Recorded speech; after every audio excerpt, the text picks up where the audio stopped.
Hello guys, welcome back to our channel. Episode ആരംഭിക്കുമ്പോൾ കാണിക്കുന്നത് ചെമ്പകമംഗലമാണ്. സാവിത്രിയുടെ മനംമാറ്റം കാണുമ്പോൾ രാജലക്ഷ്മി അമ്മ പറയുകയാണ്, എൻ്റെ മകളുടെ മനസ്സിൽ മഹാലക്ഷ്മി കുടിയേറിയിരിക്കുന്നു. ഇതിൽ പരം ഇനി എനിക്ക് എന്ത് സന്തോഷമാ കിട്ടാനുള്ളത്. എൻ്റെ മോൾക്ക് ഞാൻ ഇപ്പം തന്നെ ഒരു സമ്മാനം തരാമെന്ന് പറഞ്ഞ് ഒരു ജ്വല്ലറി ബോക്സ് സാവിത്രിയുടെ കയ്യിലേക്ക് കൊടുക്കുകയാണ് രാജലക്ഷ്മി അമ്മ. അത് തുറന്നു നോക്കുന്ന സാവിത്രി അതിൻ്റെ ഉള്ളിലെ നെക്ലേസ് കണ്ട് സന്തോഷത്തോടെ നിൽക്കുന്നു. നമുക്ക് എങ്ങനെയെങ്കിലും ആ മൈഥിലിയെ ഇവിടെ നിന്ന് ഇറക്കി വിടണം. വേണമെങ്കിൽ ഞാൻ ഇപ്പം തന്നെ ഇവളെ ഇവിടുന്ന് അടിച്ചിറക്കാമെന്ന് സാവിത്രി പറയുമ്പോൾ മീനാക്ഷി പറയുകയാണ്, അതൊന്നും വേണ്ട, ACP തന്നെ അവളെ ഇവിടുന്ന് പറഞ്ഞയക്കണം. അതിനുള്ള എന്തെങ്കിലും നമ്മൾ ചെയ്താൽ മതി. അതിനെല്ലാവരും സമ്മതം മൂളുമ്പോൾ ഇതൊക്കെ കേട്ടുകൊണ്ട് നിൽക്കുന്ന മൈഥിലി പറയുകയാണ്, ഇതൊന്നും നടക്കാനേ പോകുന്നില്ല. എൻ്റെ പക തീരുന്നത് വരെ ഞാൻ ഈ ചെമ്പകമംഗലത്ത് തന്നെ കാണും. പിന്നീട് കാണിക്കുന്നത് മാലതി ചെമ്പകമംഗലത്തേക്ക് വരുന്നതാണ്. മാലതി ആരും കാണാതെ അകത്തേക്ക് കയറാൻ നോക്കുമ്പോൾ രാജലക്ഷ്മിയമ്മ മാലതിയെ പിടിച്ചു നിർത്തുകയാണ്. ഇത്രയും നേരം നീ എവിടെയായിരുന്നെന്ന് ചോദിക്കുമ്പോൾ അത് പിന്നെ പിള്ളേരെ കൊണ്ടാക്കാൻ സ്കൂളിൽ പോയിരിക്കുകയായിരുന്നു. വൈകുന്നേരം വരെയോ? അത് പിന്നെ അമ്മേ, ആനിവേഴ്സറിയുടെ ചില ചർച്ചകളൊക്കെ ഉണ്ടായിരുന്നു.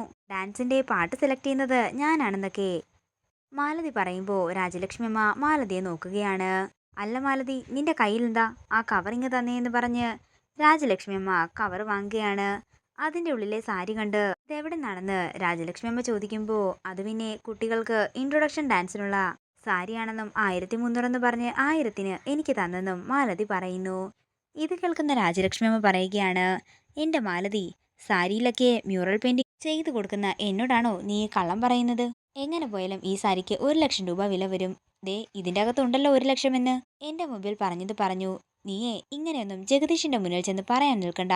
അവൻ നിന്റെ കൈയും കാലും മുടിച്ച് ഇവിടെ ഇടും, എന്നിട്ട് ചെലവിനും തരും. അത്രയും പറഞ്ഞ് രാജലക്ഷ്മിമ്മ അകത്തേക്ക് പോകുമ്പോൾ മാലതി പറയുകയാണ്, അയാൾ എന്നെ ഒന്ന് തൊടാൻ വരട്ടെ, ജയിലിലാക്കും ഞാൻ.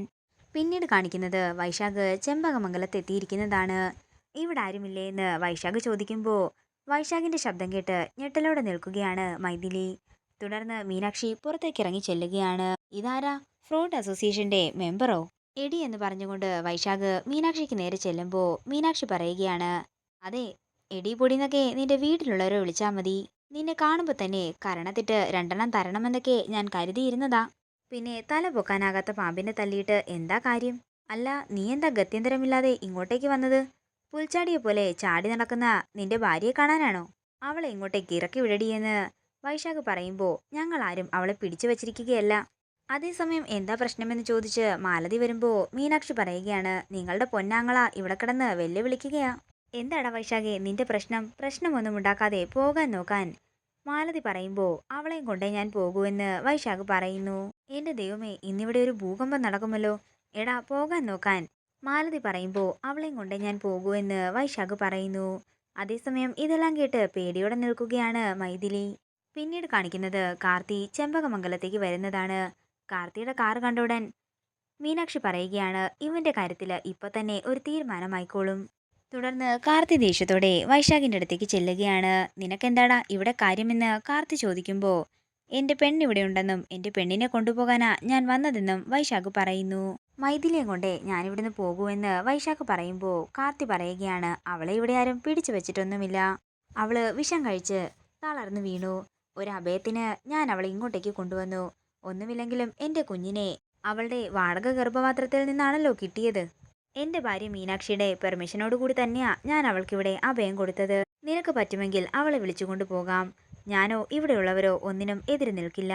അതേസമയം പുറത്തേക്ക് വരുന്ന മൈഥിലി പറയുകയാണ്, നീ എന്താടാ എനിക്ക് എവിടെയും സമാധാനം തരില്ലേ? ഞാൻ നിന്റെ കൂടെ വരുന്നില്ല.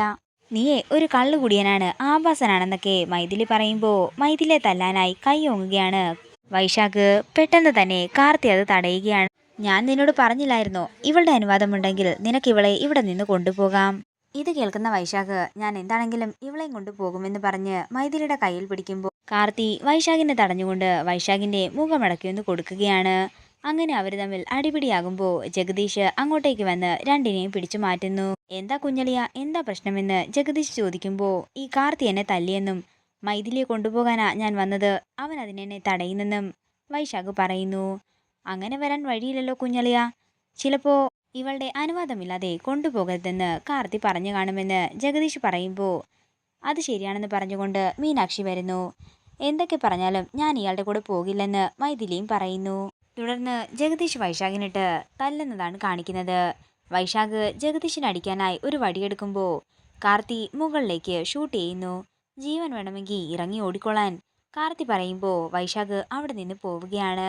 പിന്നീട് കാണിക്കുന്നത് കാർത്തിക്ക് വേണ്ടി പഴംപൊരി ഉണ്ടാക്കുന്ന നന്ദിനിയെയും മീനാക്ഷിയുമാണ്. ഇതോടുകൂടി ഇന്നത്തെ എപ്പിസോഡ് ഇവിടെ തീരുകയാണ്. വീഡിയോ ഇഷ്ടമായെങ്കിൽ മറക്കാതെ ലൈക്ക് ചെയ്യുക, ഷെയർ ചെയ്യുക, കമൻറ്റ് ചെയ്യുക. കൂടുതൽ സീരിയൽ അപ്ഡേറ്റ്സിനായി മറക്കാതെ സബ്സ്ക്രൈബ് ചെയ്യുക.